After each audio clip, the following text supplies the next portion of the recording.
Hello friends, I'm Priyanka and welcome to my YouTube channel Science Easy. You all know that if you have qualified your 10th standard, now you want to go in the 11th standard, you have to take admission in the 11th standard, then there is a CET, Common Entrance Test for this admission, and you have to make a successful attempt in this CET. So in this video, I'm going to give you the 35 most important MCQs based on the chapter gravitation, which is in the science part first. So we will see which are that 35 most important MCQs in the chapter gravitation. Science part first, chapter first, gravitation.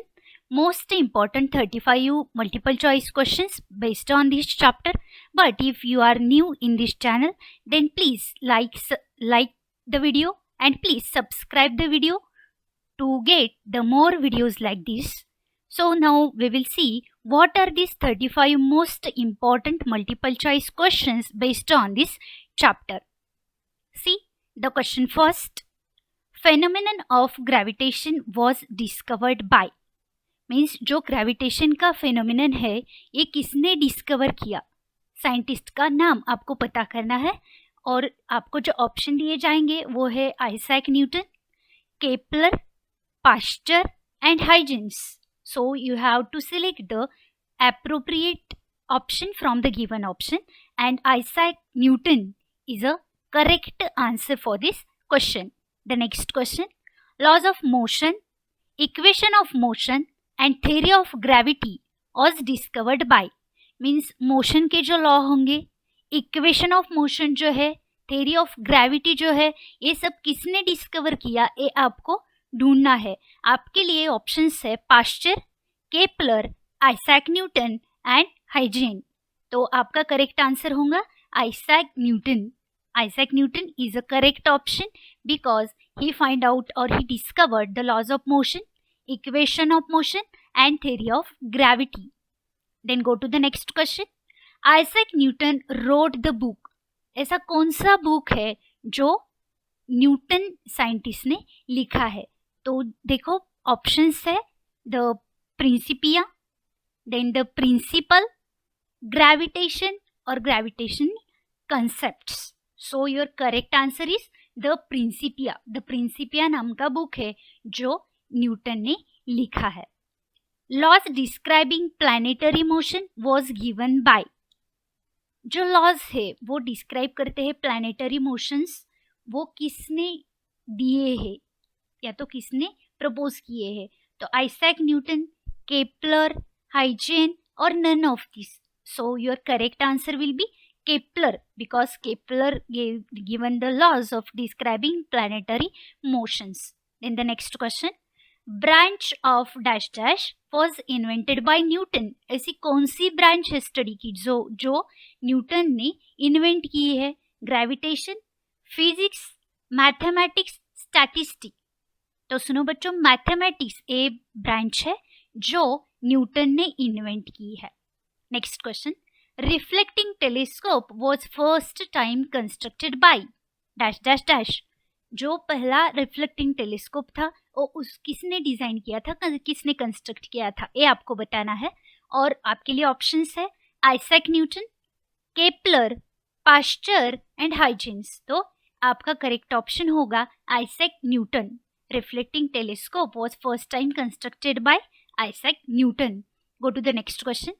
A force act toward the center of the circle by an object moving along a circle. It is called. जो force होगा जो centre की तरफ direct करेगा एक circle पे, अगर any object होगा जो मूविंग ऑब्जेक्ट है तो वो सर्कल पे कौन सा फोर्स एक्ट करता है? Centripetal force which is directed toward the centre of the circle. So this force is called as centripetal force. The orbital of a planet is an ellipse with the sun at one foci. It's Kepler's first law. The orbit of a planet is an ellipse with the sun at the foci. It's Kepler's first law. Then the square of the period of revolution around the sun is dash dash to the cube of the mean distance of a planet from the sun. जो square है means the square of a period of revolution, revolution का जो period है उसका square, ये directly proportional होता है. किसके साथ डायरेक्टली प्रोपोर्शनल होगा? Cube of the mean distance of a planet from the sun. So your correct answer will be it is directly proportional. Then go to the next question. The direction of velocity of stone will be dash dash when a stone tied to a ring in moving along a circular path. And your correct answer will be the tangentially.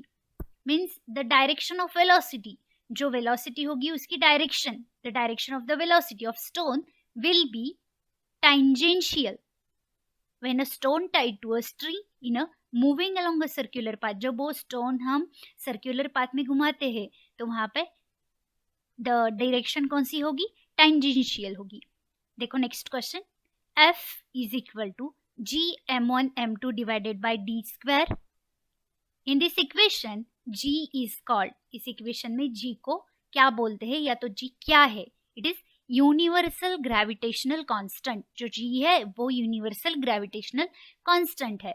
Dash dash is a force, is a weaker than all other forces but is control the universe and decide its future.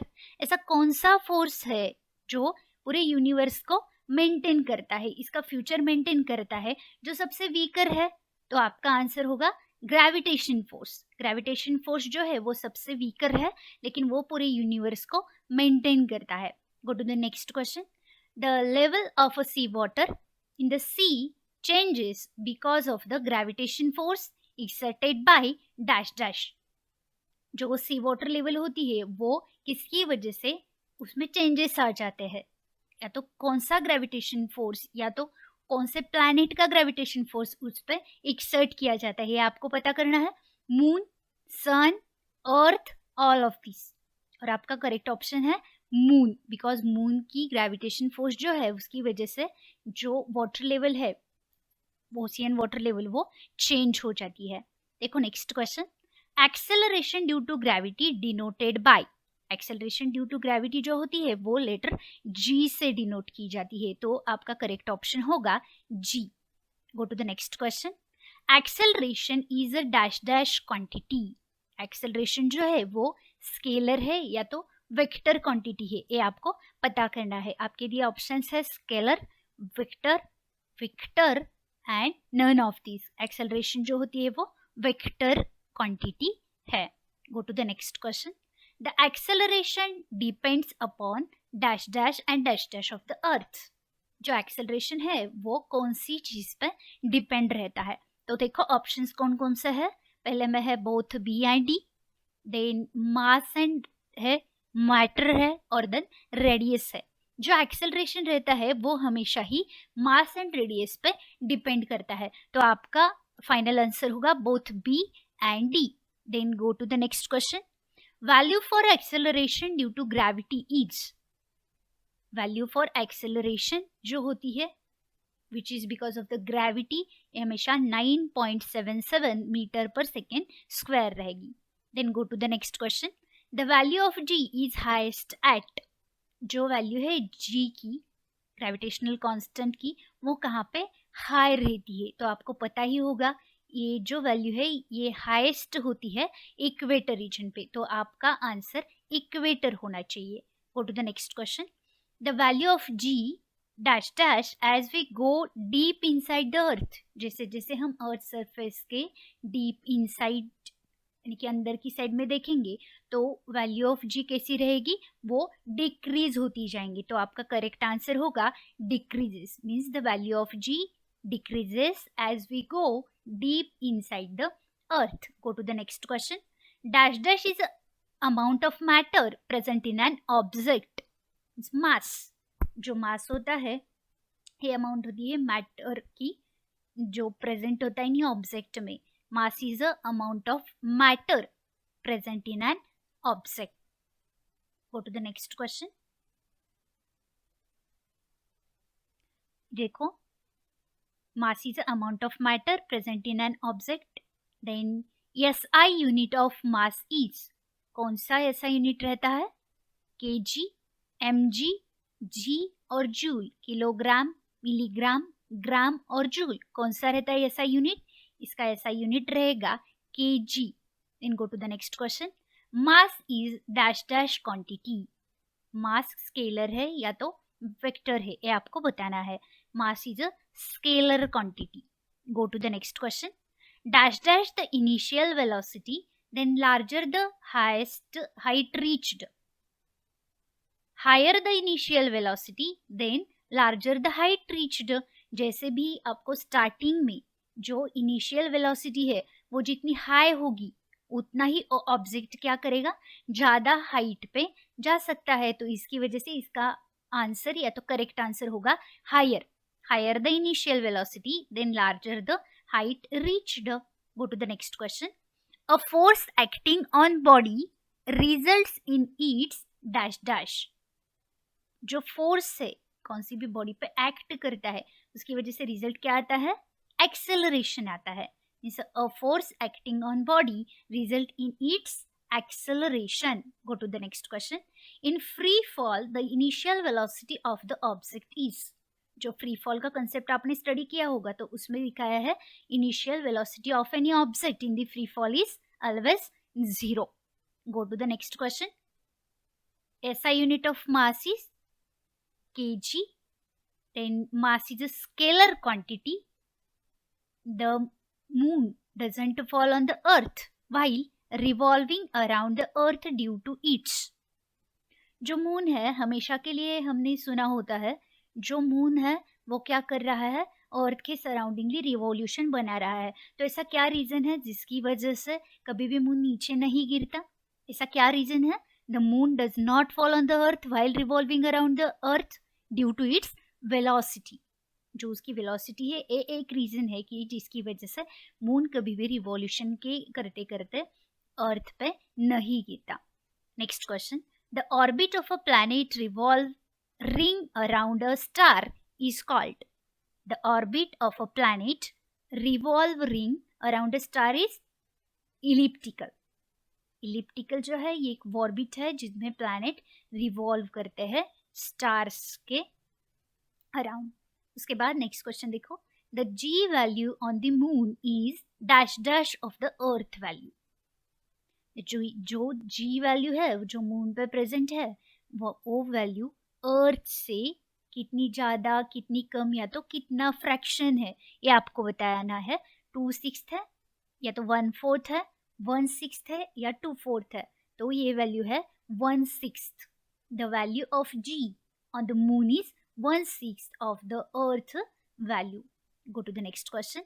A dash dash is necessary to change the speed and direction of the motion for any object. अगर किसी भी object की speed and direction जो है एक कौन सी भी motion में अगर आपको उसमें चेंज दिखाई दे रहा है तो उसकी वजह क्या है, what's the reason behind that?